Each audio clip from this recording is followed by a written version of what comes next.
चलिए अब बुलेटिन की शुरुआत करते हैं। राष्ट्रीय युवा दिवस पर नई दिल्ली के रामकृष्ण मिशन में आयोजित विशेष कार्यक्रम में राज्यपाल रमन डेका ने युवाओं को स्वामी विवेकानंद के प्रेरणादायक विचारों से सीखने का संदेश दिया।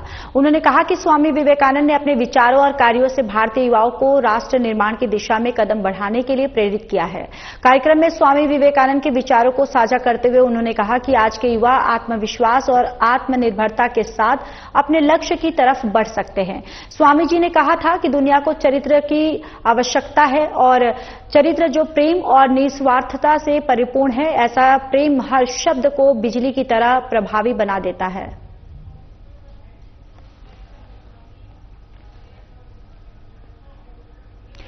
मुख्यमंत्री विष्णुदेव साय राजधानी रायपुर के एक निजी होटल में आयोजित इंडिया इंटरनेशनल राइस समिट 2025 में शामिल हुए। इस कार्यक्रम से केंद्रीय खाद्य और वाणिज्य मंत्री पीयूष गोयल भी वीडियो कॉन्फ्रेंसिंग से जुड़े थे। कार्यक्रम को संबोधित करते हुए केंद्रीय मंत्री गोयल ने कहा कि प्रधानमंत्री नरेंद्र मोदी के नेतृत्व में केंद्र सरकार ने देश के किसानों के मान और सम्मान को बढ़ाने का काम किया है। किसानों की आय को दोगुना करने के लिए किसान हित में फैसले लिए जा रहे हैं। उन्होंने कहा कि छत्तीसगढ़ को धान का कटोरा कहा जाता है। छत्तीसगढ़ में भरपूर मात्रा में धान होता है। यहाँ के चावल का वैल्यू एडिशन और ब्रांडिंग कर इसे दुनिया के बाजारों में पहुंचाने की जरूरत है। इससे किसानों और व्यापारियों को लाभ मिलेगा। उन्होंने किसानों को उन्नत कृषि को अपनाने और पानी की कम खपत वाली फसल लाने की अपील की है।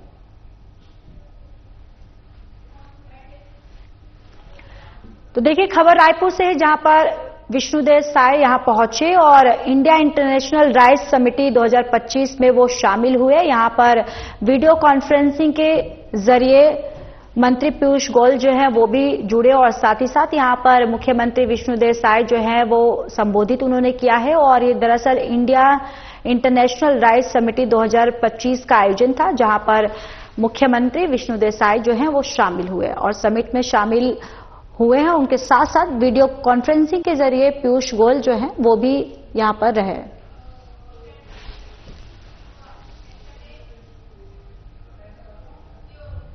मुख्यमंत्री विष्णुदेव साय ने युवा महोत्सव के शुभारंभ अवसर पर साइंस कॉलेज स्थित दीनदयाल ऑडिटोरियम में युवाओं को संबोधित किया। इस दौरान सीएम साय ने युवाओं को देश और प्रदेश का भविष्य बताया। उन्होंने कहा कि एक सपना लेकर आप किस रूप में देश और प्रदेश की सेवा करना चाहते हैं, उसको हासिल करने के लिए पूरी निष्ठा, ईमानदारी और समर्पण भाव से पढ़ाई करें।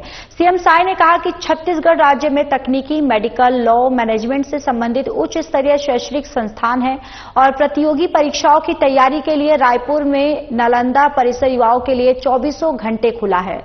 नालंदा परिसर के तर्ज पर राज्य के अन्य जिलों में भी हाईटेक लाइब्रेरी की स्थापना हम कर रहे हैं, जहां ऑनलाइन ऑफलाइन प्रतियोगी परीक्षाओं की तैयारी के लिए मटेरियल उपलब्ध होंगे।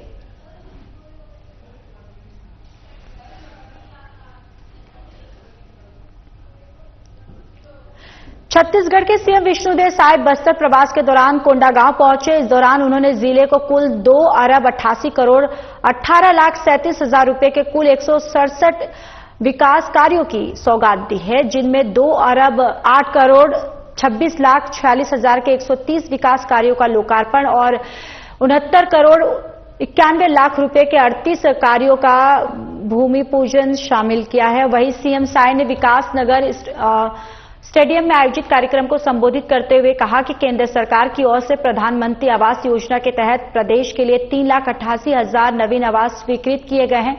उन्होंने बताया कि योजना के अंतर्गत आवास स्वीकृत के लिए निर्धारित नवीन मापदंडों को और अधिक सरलीकृत किया गया है, जिसका लाभ प्रदेश के अधिकांश हितग्राहियों को मिलेगा।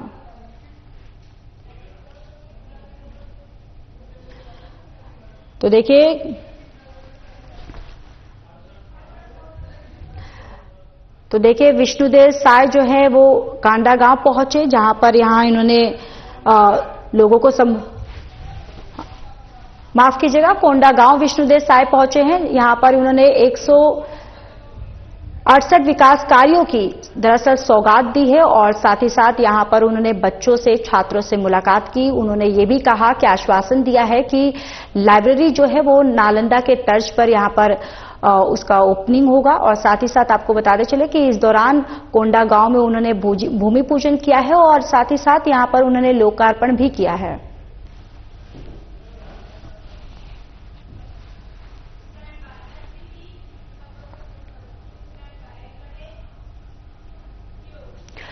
मुख्यमंत्री विष्णुदेव साय ने मुख्यमंत्री निवास कार्यालय में मकर संक्रांति के शुभ अवसर पर छत्तीसगढ़ के रजत जयंती वर्ष 2025 के शासकीय कैलेंडर का विमोचन किया। कैलेंडर के कवर पेज में प्रधानमंत्री नरेंद्र मोदी और मुख्यमंत्री विष्णुदेव साय की फोटो के साथ सुशासन से समृद्धि की ओर एक मूल मंत्र को दर्शाया गया। छत्तीसगढ़ शासन के वार्षिक कैलेंडर में राज्य सरकार की महत्वाकांक्षी योजनाओं के माध्यम से छत्तीसगढ़ वासियों के जीवन में आए सकारात्मक बदलाव को दिखाया गया।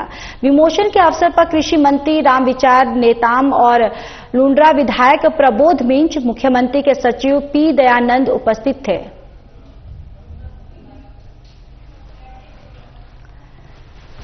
तो सुशासन दिवस यहां पर मनाया गया है, जहां पर समृद्धि की और मूल मंत्र को दरअसल यहां दर्शाया गया। आपको बताते चले कि यहां पर मुख्यमंत्री स्वयं यहां मौजूद रहे और आपको ये भी जानकारी देते चले कि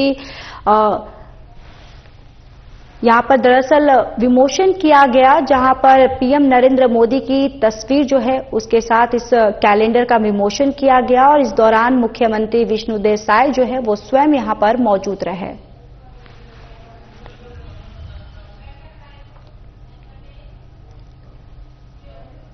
चलिए अब खबरों में आगे बढ़ते हैं। रायपुर कलेक्टर डॉक्टर गौरव सिंह ने कलेक्ट्रेट परिसर के रेड क्रॉस सभाकक्ष में समय सीमा की बैठक की अध्यक्षता की है।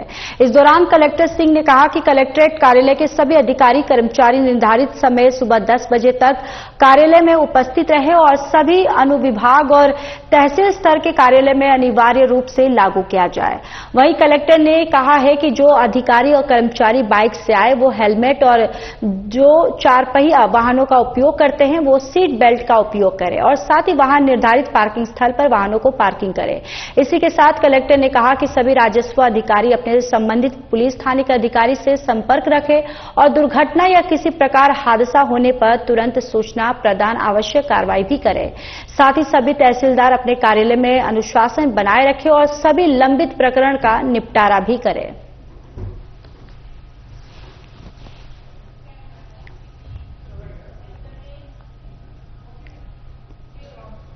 छत्तीसगढ़ में राज्य युवा महोत्सव के दूसरा दिन खेल और युवा कल्याण मंत्री टंकराम वर्मा ने युवा महोत्सव को लेकर कहा कि ग्रामीण और शहरों के युवाओं ने पहले दिन इसमें हिस्सा लिया है और छत्तीसगढ़ के युवाओं के द्वारा विभिन्न प्रकार के स्टॉल महोत्सव लगाए गए।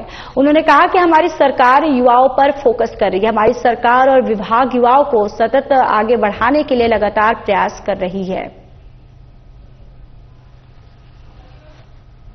प्रेरणा स्रोत स्वामी विवेकानंद जी के जयंती के अवसर पर छत्तीसगढ़ सरकार के द्वारा 3 दिवसीय बृहद छत्तीसगढ़ राज्य युवा महोत्सव का आयोजन किया गया है और कल 12 तारीख को इस महोत्सव का शुभारंभ हमारे प्रदेश के यशस्वी मुख्यमंत्री माननीय विष्णुदेव साय जी की मुख्य अतिथि में और डॉक्टर रमन सिंह जी अध्यक्ष छत्तीसगढ़ विधानसभा की अध्यक्षता में आज शुभारंभ हुई।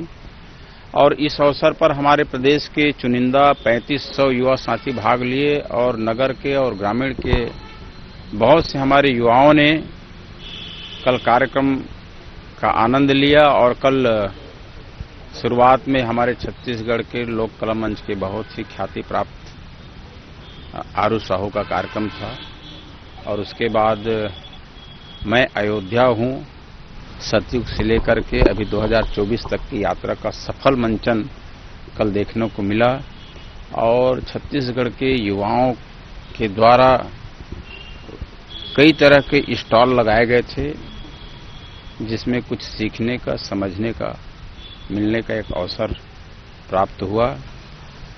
ये हमारी सरकार जो है युवाओं को फोकस कर रहा है। आप सबको पता है कि दिल्ली में भी महोत्सव में भाग लेने के लिए हमारे छत्तीसगढ़ के 75 युवा साथी गए हैं जिनको चिन्हांकित किया गया है, जो किसी न किसी विषय पे ख्याति प्राप्त किया है, चाहे निबंध हो, कला हो, साहित्य हो, गायन हो, वादन हो, खेल हो, तरह तरह की विधाओं में उन्होंने ख्याति प्राप्त किया है और उन सब का वहां पे दिल्ली में उन लोग भाग लिए। कल प्रधानमंत्री जी से भी मिले। तो छत्तीसगढ़ सरकार, हमारे खेल कल्याण युवा विभाग युवाओं के लिए सतत कार्य कर रहा है। चलिए खबरों में आगे बढ़ते हैं। खेल और युवा कल्याण मंत्री टंकराम वर्मा ने छत्तीसगढ़ के पारंपरिक त्योहार छेरछेरा की सभी को बधाई दी और शुभकामनाएं दी।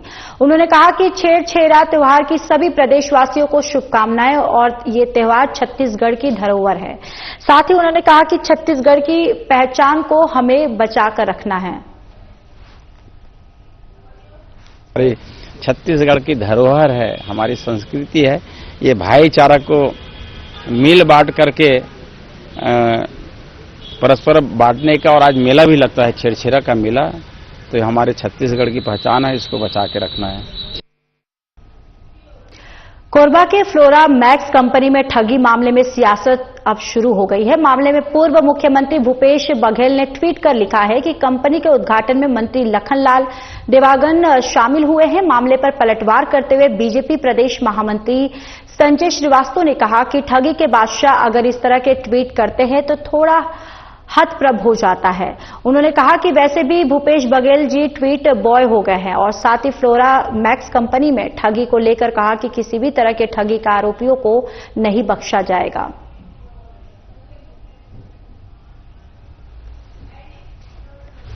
तो बीजेपी प्रदेश महामंत्री ने दरअसल पोस्ट पर पलटवार किया है और दरअसल पूर्व सीएम भूपेश बघेल ने इस पर पोस्ट किया है अपने ट्विटर एक्स के माध्यम से, जिसके ऊपर अब पलटवार करते हुए, यानी कि यहां पर अब वार पलटवार करते हुए साफ देखा जा सकता है मंत्री लखनलाल जो है सीधा निशाना साधते हुए उन्होंने कहा है भूपेश बघेल को कि वो अब ट्वीट बॉय हो गए हैं। तो यहां पर अब वार पलटवार का दौर जो है वो शुरू हो गया है और दोनों ही पार्टियों में सीधे टक्कर देखने को मिल रहा है कि एक तरफ तो भूपेश बघेल ने ट्वीट किया, उसके ऊपर अब देखिए बीजेपी की तरफ से पलटवार देखने को मिला है और कहा गया है कि भूपेश बघेल जो है अब वो ट्वीट बॉय हो गए हैं।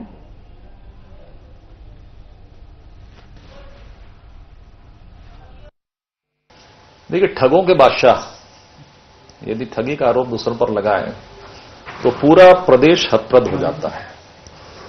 जिनके नेतृत्व में, जिनके मुख्यमंत्रित्व काल में इस प्रदेश ने दुनिया के अंदर में नाम कमाया कि ठगी का क्या क्या स्वरूप हो सकता है। चाहे महादेव ऐप की बात करें, एक नई चीजें सामने आई, चाहे शराब में किस तरीके से दो गल्लों से पैसा इकट्ठा किया जाता है, कैसे नकली होलोग्राम बनाकर चिपकाया जाता है। इस कृत्य के बादशाह यदि दूसरों पर आरोप लगाए तो मुझे लगता है ये ठीक नहीं है। जरूर है कि यदि महिलाओं को यदि कोई इस तरह से ठगी हुई है, निश्चित रूप से उसकी जांच होगी। ये कब से प्रारंभ हुआ है? भूपेश बघेल जी ट्वीट तो कर दिए हैं, कहीं ऐसा न हो कि ये भी कारनामा, क्योंकि हर एक कारनामे जिस पर कांग्रेस सवाल खड़ा करता है वो कांग्रेस के समय से का निकल जाता है। हर एक जो अपराध पे कांग्रेस सवाल खड़ा करती है तो अपराधी कांग्रेस का निकल जाता है। इसलिए मुझे उम्मीद ही नहीं, पूरा विश्वास है कि इसकी भी जब जांच होगी तो उसके पीछे भी कहीं न कहीं कोई कांग्रेसी का हाथ ही निकलेगा। और वो तो ट्विटर बॉय हो गए हैं भूपेश बघेल, ट्वीट करने में क्या जाता है, कंपनी रखे हैं ट्वीट कर देते हैं। तो मुझे लगता है एक राजनेता है, पूर्व मुख्यमंत्री है, बहुत सोच समझकर उनको इस तरह के सवाल करना चाहिए। लेकिन हाँ, जब कोई कंपनी आती, किसी को कोई विषय नहीं मालूम नहीं होता, लोग आते हैं, एक राजनेता रहता है, आते हैं जाते हैं, तो जानबूझकर कोई नहीं करता है। लेकिन हाँ, बीजेपी की सरकार में यह तय है कि यदि कोई मंत्री जाए, कोई भी जाए, यदि वो कंपनी घपले के शिकायत होती है तो निश्चित रूप से इसकी जांच होगी और जो दोषी हैं उसके खिलाफ में कार्रवाई होगी। राज्य के उप मुख्यमंत्री और लोक निर्माण, लोक स्वास्थ्य यांत्रिकी, विधि और विधायी कार्य और नगरीय प्रशासन मंत्री अरुण साव और संसदीय कार्य, वन, जलवायु परिवर्तन, जल संसाधन और कौशल विकास और सहकारिता मंत्री केदार कश्यप रामकृष्ण मिशन आश्रम में आयोजित राष्ट्रीय युवा दिवस कार्यक्रम में शामिल हुए। उप मुख्यमंत्री अरुण साव ने कार्यक्रम को संबोधित करते हुए कहा कि प्रदेश सरकार युवाओं को आगे बढ़ाने के लिए हर संभव मदद कर रही है। युवाओं को अच्छी शिक्षा प्रदान करने के लिए जिले के अंदरूनी क्षेत्र में स्वामी विवेकानंद रामकृष्ण मिशन आश्रम संचालित की जा रही है, जिसमें नारायणपुर जिले के युवाओं को शिक्षा के साथ साथ सांस्कृतिक सामाजिक उत्थान के लिए कार्य किए जा रहे हैं। उन्होंने कहा कि स्वामी विवेकानंद का जन्म 12 जनवरी 1863 में हुआ था। स्वामी विवेकानंद ने कुशाग्र बुद्धि के साथ समाज को अच्छी सभ्यता का विकास करने में महत्वपूर्ण योगदान दिया है। उन्होंने भारत की संस्कृति, मान सम्मान के लिए भारत का प्रतिनिधित्व करते हुए 9 सितंबर 1893 में शिकागो के धर्म सभा में जो उपदेश दिए वो अस्मरणीय है।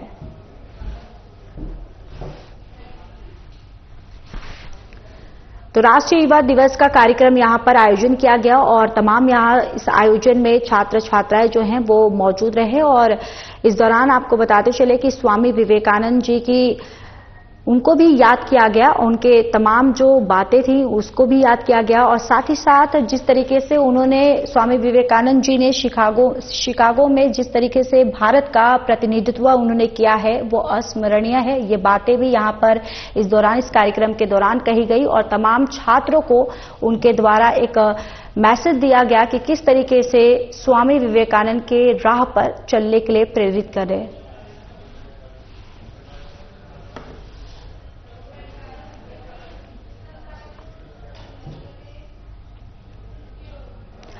उप मुख्यमंत्री अरुण साव नारायणपुर में रामकृष्ण मिशन आश्रम में आयोजित राष्ट्रीय युवा दिवस कार्यक्रम में शामिल हुए। उन्होंने मुख्य अतिथि के रूप में कार्यक्रम को संबोधित करते हुए कहा कि युवाओं को आगे बढ़ाने के लिए राज्य सरकार हर संभव सहयोग कर रही है। युवाओं की अच्छी शिक्षा के लिए नारायणपुर जिले के अंदरूनी क्षेत्र में स्वामी विवेकानंद रामकृष्ण मिशन आश्रम संचालित किए जा रहे हैं, जहां शिक्षा के साथ साथ भारतीय संस्कृति और समाज के उत्थान के लिए कार्य हो रहे हैं। उन्होंने कहा कि स्वामी विवेकानंद ने अपनी कुशाग्र बुद्धि से भारतीय दर्शन और संस्कृति को देश विदेश में प्रतिष्ठित किया है। उन्होंने भारत का प्रतिनिधित्व करते हुए 9 सितंबर 1893 में शिकागो की धर्म सभा में जो संबोधन दिया वो अस्मरणीय है। वन मंत्री केदार कश्यप और रामकृष्ण मिशन आश्रम के सचिव स्वामी विवेकानंद महाराज भी कार्यक्रम में शामिल हुए।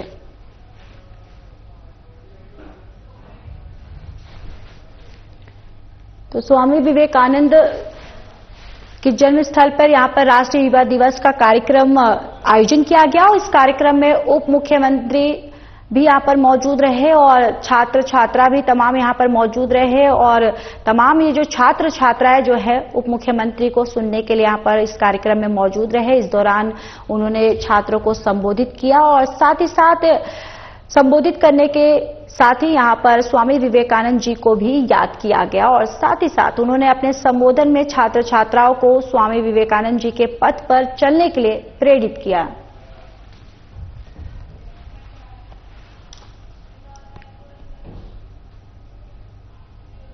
उप मुख्यमंत्री विजय शर्मा ने अपने निवास कार्यालय में छत्तीसगढ़ विज्ञान और प्रौद्योगिकी परिषद, छत्तीसगढ़ रीजनल साइंस सेंटर और तकनीकी शिक्षा और रोजगार विभाग के कार्यों की समीक्षा बैठक की। उप मुख्यमंत्री शर्मा ने कहा कि साइंस सिटी में आर्टिफिशियल इंटेलिजेंस गैलरी और स्पेस म्यूजियम और क्लाइमेट चेंज म्यूजियम की स्थापना की जाए।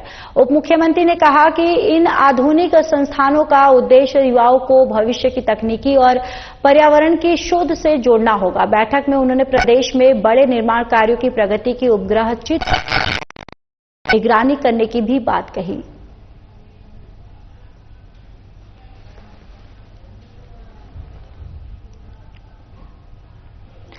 पूर्व मुख्यमंत्री भूपेश बघेल ने आज अपने निवास में पत्रकार वार्ता को संबोधित किया। इस दौरान उन्होंने कहा कि जैसे कि मैं पहले ही शंका जाहिर किया था, ग्राम पंचायत के आरक्षण में ओबीसी को 1 या 2 सीट ही मिलेंगे, लेकिन यह स्थान ओबीसी का 0 रहा। उन्होंने कहा कि आधी आबादी ओबीसी की है, लेकिन ओबीसी के साथ बीजेपी की सरकार में इतना बड़ा अन्याय हुआ है। पिछली बार जब चुनाव हुआ था ओबीसी को 7 सीट के लिए आरक्षित किया गया था, जबकि पहले 27 जिले ही शामिल थे। अब 33 जिले हैं, लेकिन ओबीसी के लिए आरक्षण 0 है। और उन्होंने कहा कि बीजेपी में ये कह रही है, यानी बीजेपी कह रही है कि हम आधी आबादी को भी ओबीसी सीट देंगे और मुक्त सीट में किसी भी वर्ग के लोगों को लड़ाया जा सकता है, उसके लिए किसी को रोका नहीं जा सकता। सरकार हमेशा से ओबीसी को नीचा दिखा रही है और आज ये सिद्ध हो गया है। 1 या 1.5 होंगे, लेकिन जो लॉटरी निकली तो ओबीसी को 0 मिला, जबकि पिछले समय 27 जिले थे तो उसमें 7 जिले हैं वो ओबीसी के लिए आरक्षित था और 13 अनुसूचित जनजाति के लिए, 3 है वो अनुसूचित जाति के लिए और 4 जिला पंचायत है वो मुक्त था। लेकिन अभी जो लॉटरी निकली उसमें ओबीसी के लिए कोई स्थान नहीं है, जबकि लगभग आधी आबादी ओबीसी की है। और इतना बड़ा अन्याय ये विष्णुदेव के सुशासन में हुआ है। जबकि हम लोग विधानसभा में भी 27% आरक्षण ओबीसी को देने का फैसला किया, वो आज भी राजभवन में अटका हुआ है। वहीं इसके पहले जो व्यवस्था थी उसमें 25% ओबीसी को दिया जाता था, और अब जब 33 जिले हो गए, 27 से बढ़ के 33 जिले हो गए, तब इनको ओबीसी देने के लिए कुछ भी नहीं बचा है। और स्थिति ये दुर्भाग्यजनक स्थिति कि आप जो अनुसूचित क्षेत्र है, जो 85 ब्लॉक हैं, उसमें ओबीसी को और एससी को एक भी सीट नहीं मिली है। वहां भी सारी सीटें मुक्त है।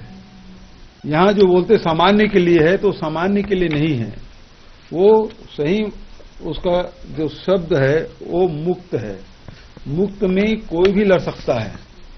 वो अनुसूचित जाति भी लड़ सकते हैं उस मुक्त वाली सीट में, जनजाति भी लड़ सकते हैं, महिला भी लड़ सकती हैं, पिछड़े वर्ग भी लड़ सकते हैं, सामान्य वर्ग के लोग भी लड़ सकते हैं। वो सामान्य मुक्त है, मतलब सामान्य मुक्त मतलब एक महिला पुरुष कोई भी, तो वो उसका अर्थ ये है। अब भारतीय जनता पार्टी मुंह छुपाने के लिए ये कह रहे हैं कि हम आधी सीट ओबीसी को देंगे, तो वो तो मुक्त है, कोई भी लड़ सकता है। क्या यदि वहां एससी एसटी के लिए लड़ेंगे तो आप रोक सकते हो? क्या सामान्य वर्ग के लोग लड़ेंगे तो क्या रोक सकते हो? नहीं रोक सकते। तो ये तो सरासर ओबीसी वर्ग के लिए अन्याय है। इतनी बड़ी आबादी के साथ कोई स्थान नहीं मिलना, ये बेहद दुर्भाग्यजनक है। भारतीय जनता पार्टी का जो चेहरा है वो सामने आ गया। ये हमेशा से ओबीसी की उपेक्षा करते रहे हैं, अब वो चेहरा स्पष्ट रूप से सामने आ गया है। रायपुर में फर्जीवाड़ा करने वाली महिला आरोपी को गिरफ्तार किया गया है। महिला आरोपी ने स्वयं को विक्रेता होना बताकर विक्रेता का फर्जी दस्तावेज तैयार कर करोड़ों रुपए की जमीन का फर्जी रजिस्ट्री किया था। मामले में एक महिला आरोपी सहित कुल 3 आरोपियों को गिरफ्तार किया गया है। पूरा मामला मंदिर हसौद थाना क्षेत्र का बताया जा रहा है।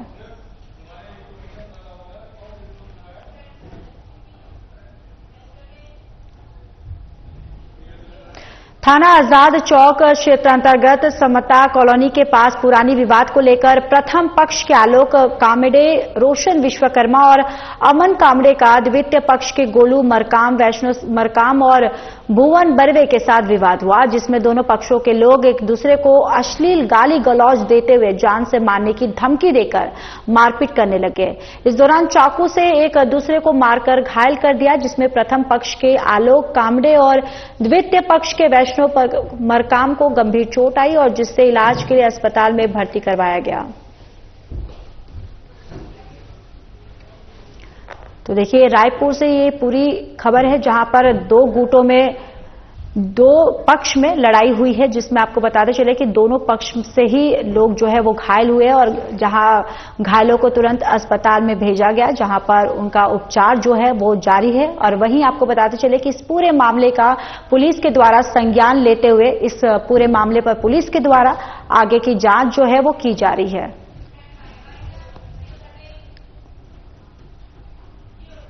फिलहाल इस बुलेटिन में इतना ही। नमस्कार।